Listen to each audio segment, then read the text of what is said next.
और अब आपको बताएं कि कराची शहर में कोंगो वायरस के 14 केसेस और 3 अमवात रिपोर्ट हो चुकी हैं।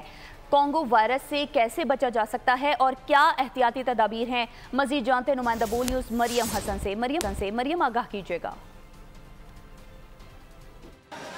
देखिए, शहर कायद में कोंगो वायरस के केसेस रिपोर्ट होना जारी। गुज़िश्ता 2 रोज़ कबल भी एक कोंगो का पेशेंट जो है वो JPMC में रिपोर्ट हुआ है। याद रहे कि महकमा सेहत सिंध के एदाद शुमार के मुताबिक रवां साल कराची में 11 कोंगो के केसेस रिपोर्ट हो चुके हैं, जबकि 3 पेशेंट्स ऐसे भी हैं जिनकी कोंगो के सबब जान जा चुकी है। इस वक्त हम JPMC की डॉक्टर अरीबा मीर के साथ मौजूद हैं। हम उनसे जानते हैं ये जिस तरह पिछले एक हफ्ते में जो ईद उल अज़हा के बाद का टाइम है उसमें तकरीबन 11 केसेस जो रिपोर्ट हुए हैं, उनमें से 3 केसेस ऐसे थे जो फेटल थे, जिनकी डेथ्स हुई हैं।